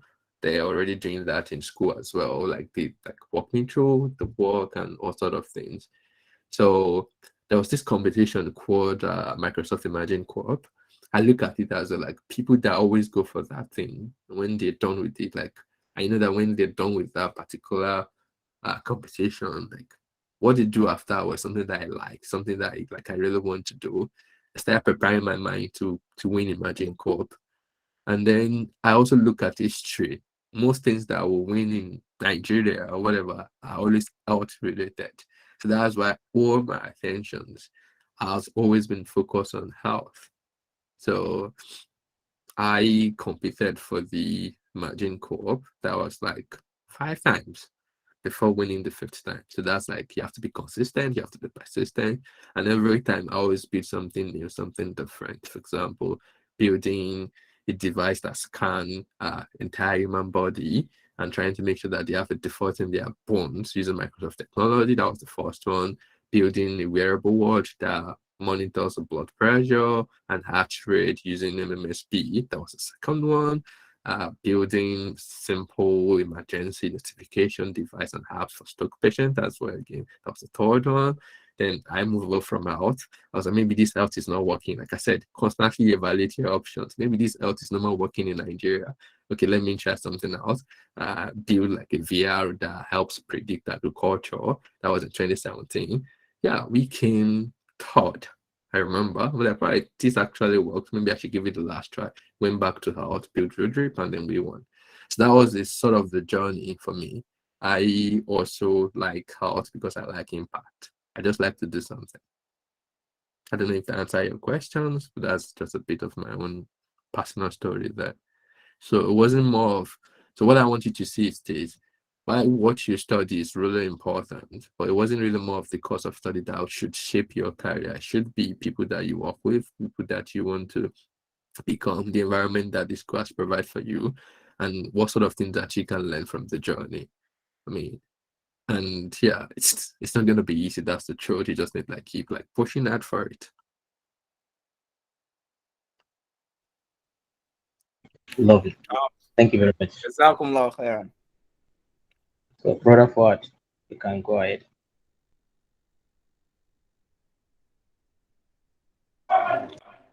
Okay, all right. Jazakumullah khairan. I'm Habiz. So my first question is I think this will be kind of related to tech basically.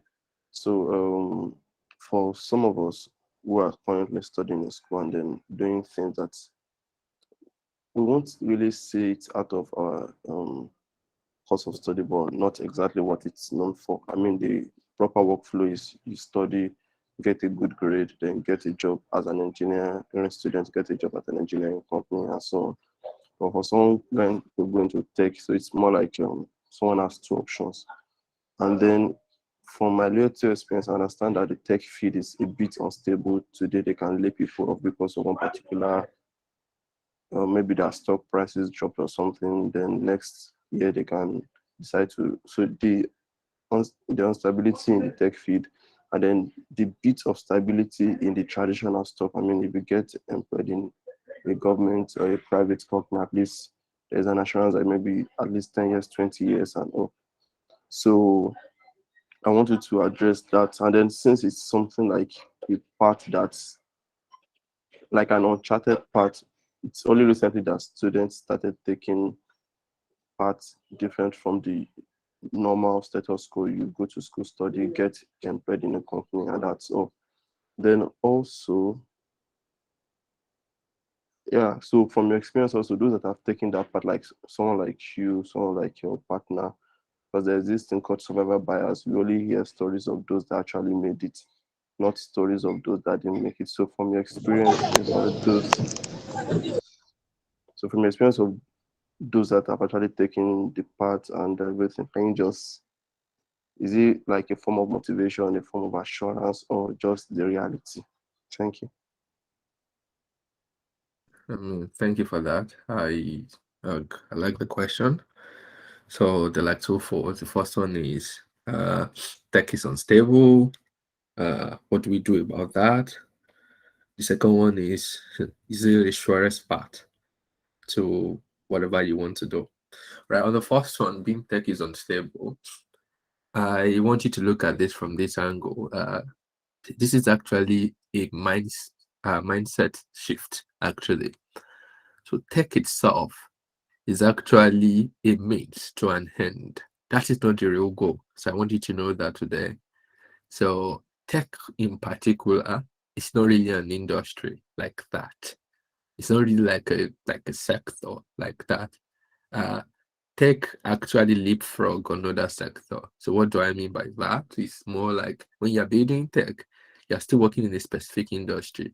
You're building tech for financial industry, you're building tech for education, you're building tech for health. Those are like industry that are actually stable.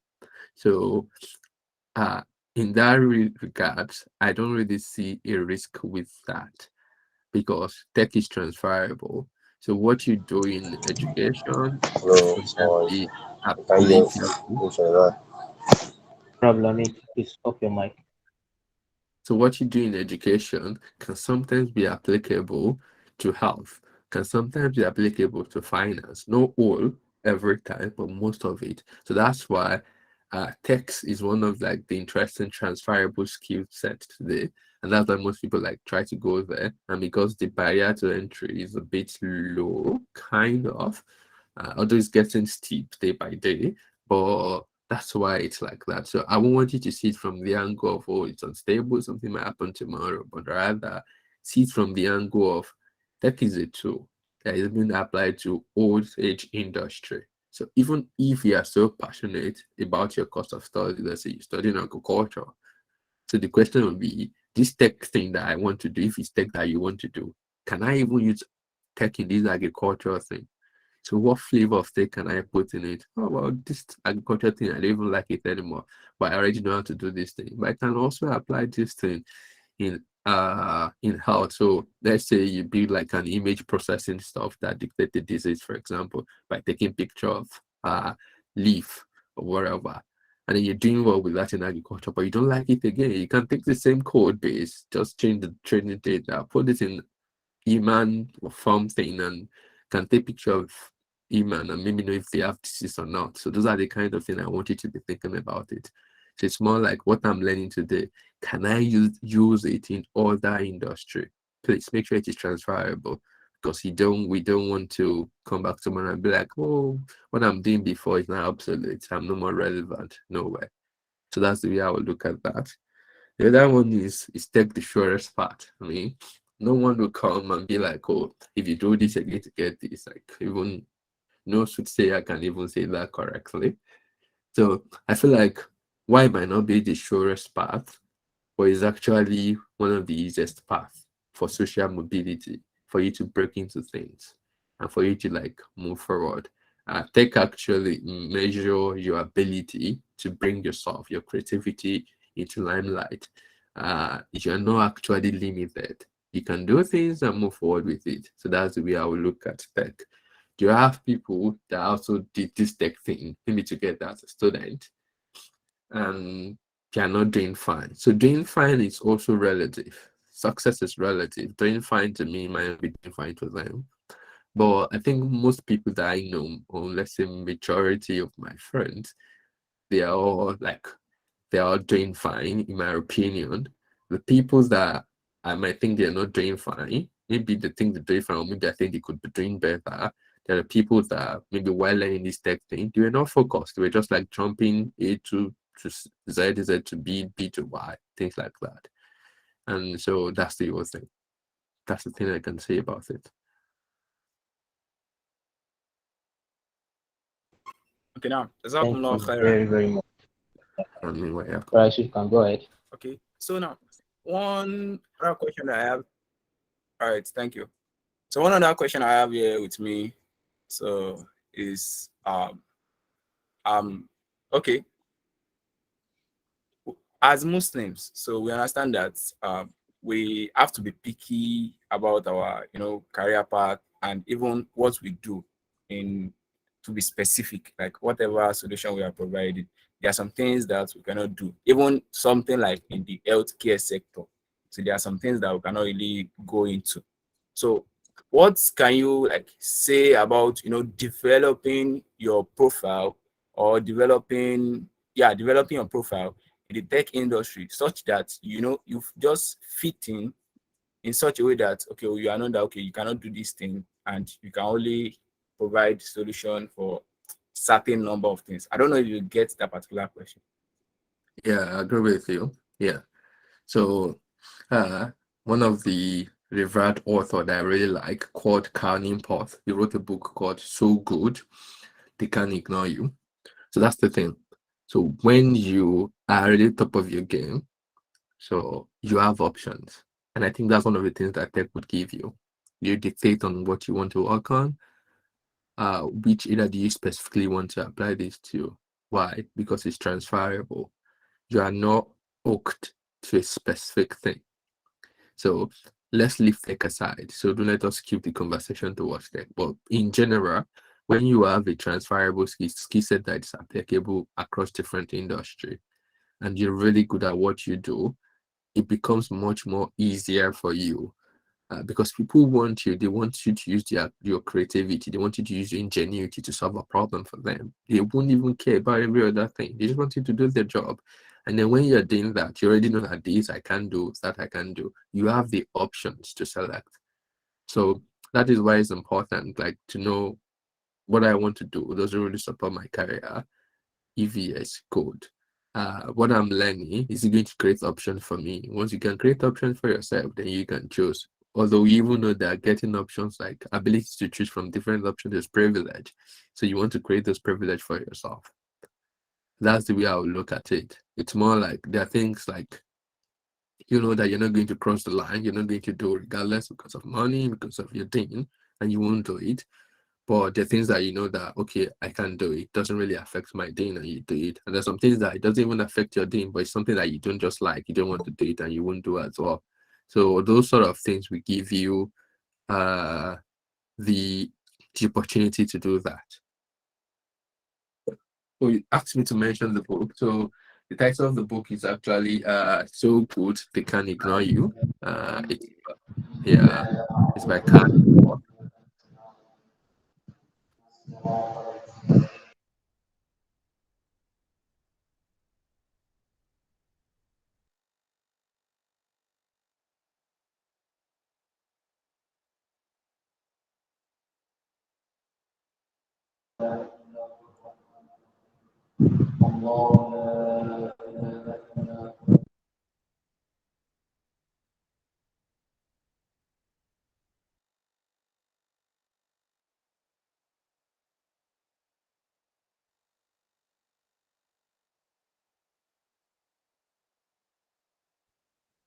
I think we can have one more question and then we can wrap it up.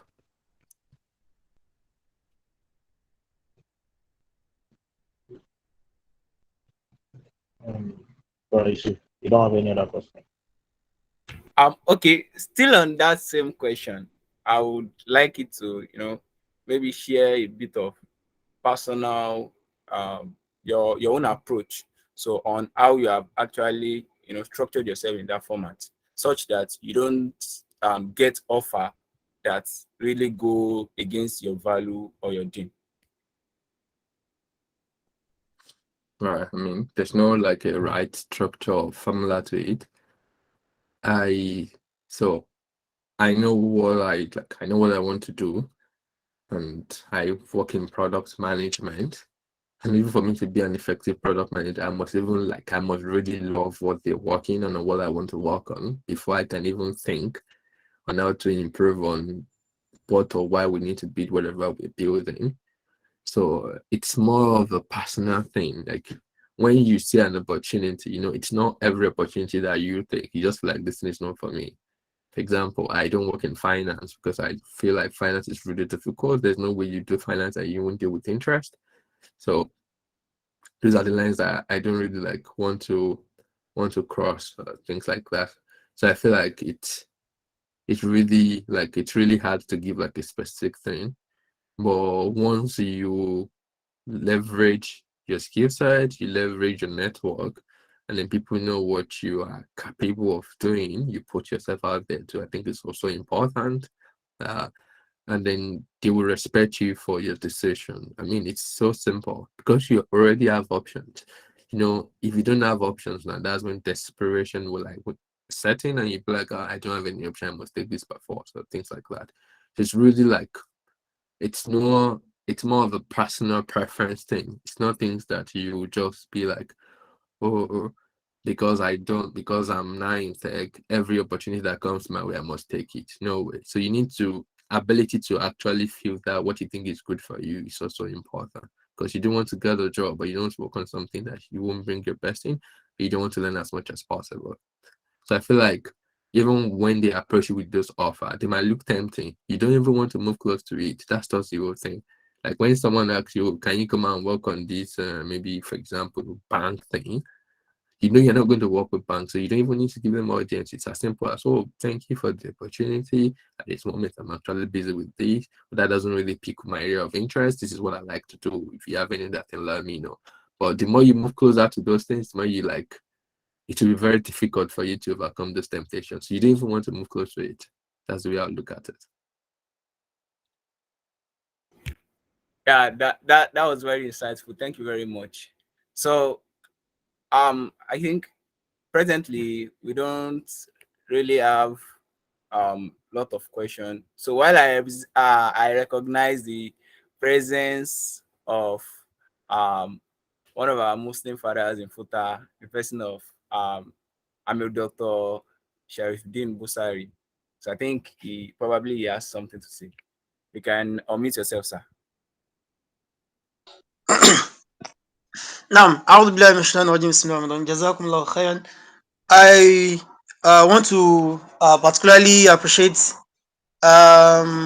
Engineer Abdul Wahid for the brilliant talk and the insightful talk.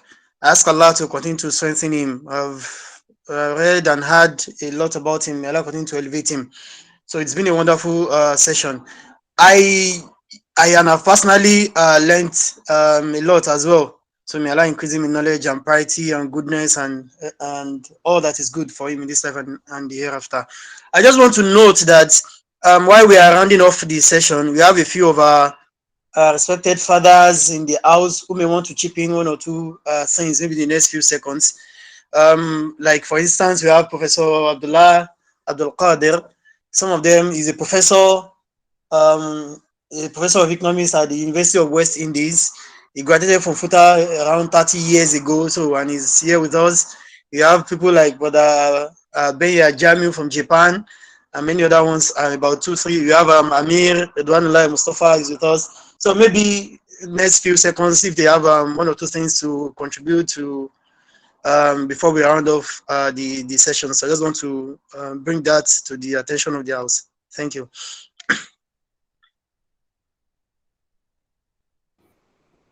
Now, Jazakumullah khairan, sir. So we can have our fathers that are currently in the house. You can unmute yourself, sir. Assalamu alaikum wa barakatuh. Wa alaikum salam. Bismillahir Rahmanir Rahim wa salatu wa salam. Firstly, I want to appreciate MSSN FUTA for this kind of program. May Allah reward us all abundantly. Our doctor, our imam, Amishef Din have said what I want to chip in, just to recognize the lack of Professor Abdullah Kadri and also Dr. Benya Jamil in the house. So, and others, just to also give us their own advice too, especially on the case of the program. Jazakumullah khair.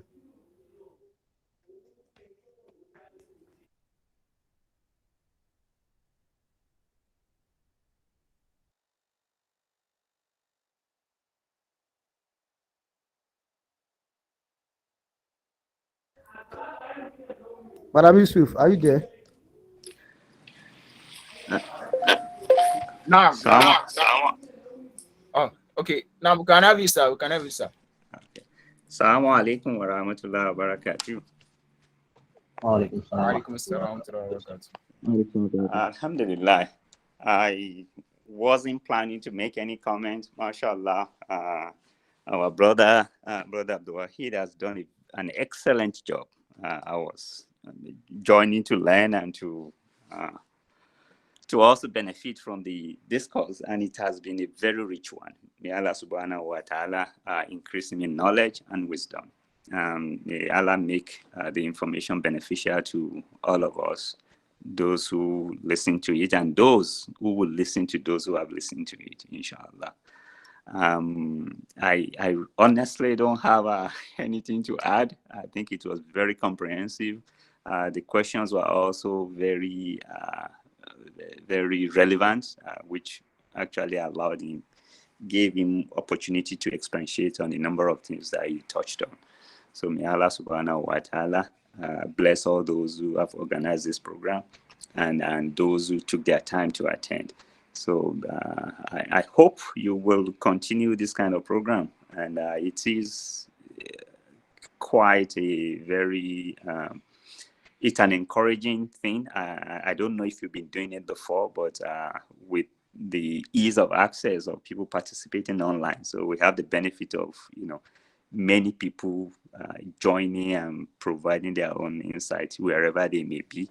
I see Brother Benya, and he has a lot of wisdom to share with us. So people like that will be really can participate very readily. So I encourage you to continue this initiative, and may Allah make it beneficial to every one of us. Assalamu alaikum, and thank you for the opportunity to comment. Assalamu alaikum. Wa alaikum assalam wa rahmatullahi wa Walaikum salam barakatuh. wa rahmatullahi wa barakatuh, sir. Jazakumullah khairan, sir. Really appreciate those words, it's meant a lot, sir. And we are really glad to have you in our midst. So Jazakumullah khairan, sir.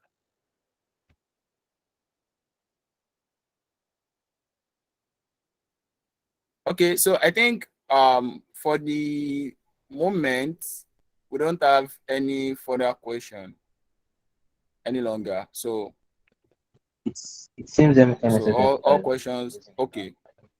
Yeah, Barawal. So please kindly unmute yourself and talk. Barawal, you can unmute yourself. So yeah. So the question I have is this: we have currently in call or outside the call, we have amazing brothers and sisters that are product developers, product designers, and most of these people have ideas that they would like to convert into products and MVPs. So, and let's say we are looking at having a startup founder forum for Muslims in tech, probably in FUTA, or let's say we are taking it in Nigeria, for example. So would you be willing to be one of the anchors or mentors of this program? So this is for Abis now. Thank you. Oh, interesting. Well, yeah, definitely. I'm always happy to help. Yeah. It would be like a pleasure and a privilege to be able to learn from everyone and see what they're working on and how we can shape it together. Yeah, always happy to help.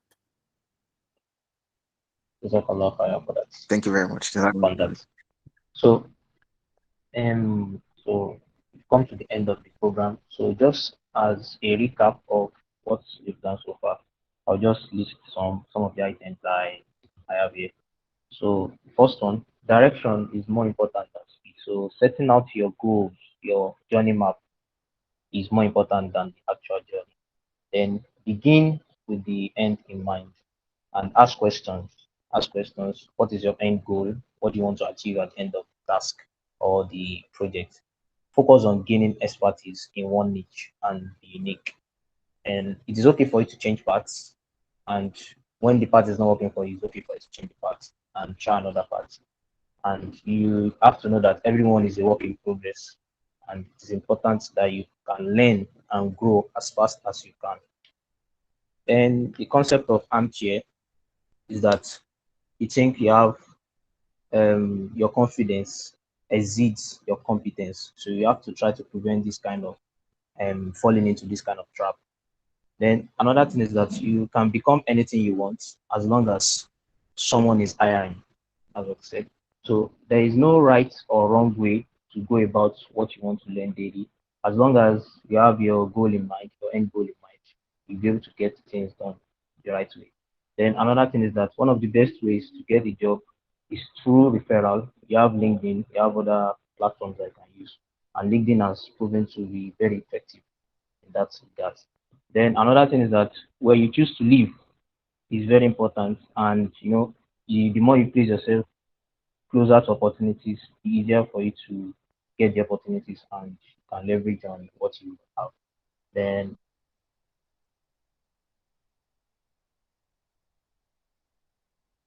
3 ways to learn, you stay on the screen. Mental practice. So visualize yourself, that one will motivate you in order to get to where you are going, to keep it going. Another thing is sustainable motivation. Connect your goals to long-term purpose and values. So try to create your core values that will guide you to becoming what you want to become. Then emotions, you must know that emotions play a huge part in your learning. So try to tame your emotions in a way that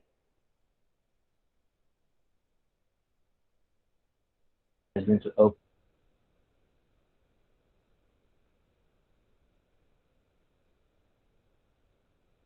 you to grow better. So, and another thing to note that is very important is that growth takes time. Growth takes time. So start small, be consistent, and keep improving. So those are the few points that I have with me. And hopefully we are going to share the other points shared by Brother Fuad and Brother Twam and Brother Ablamid. So and that inshallah. Brother one. Assalamu alaikum.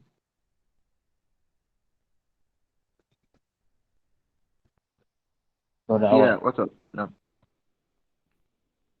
Okay. So the vote of thanks. Can you help us handle that? Vote of thanks. So, on behalf of the Amir of MSSN FUTA in person of Amir Ismail Abdul Hafiz, we say, and all the executives and the entire Muslim populace of the Federal University of Technology, Accra, we say Jazakumullah khairan to Abiz, our brother Alayonde Abdul Wahid. We pray to Almighty Allah subhanahu wa ta'ala to continuously be with you, increase you in beneficial knowledge and piety, and may He preserve you upon goodness, upon the path of Islam. Amen. We are really grateful towards the insightful and power-packed session that we had today. Jazakumullah khairan. There is no better way for us to thank you than for us to say Jazakumullah khairan. Thank you very much. We hope to see more of you, inshallah. And then we hope to see people that are going to come outside of FUTA that will follow in your footsteps. Amen. Nam Jazakumullah khairan. Jazakallah khairan, Brother Awal. So I think with this we come to the end of the program. I want to thank everybody for attending the session. Jazakumullah khairan.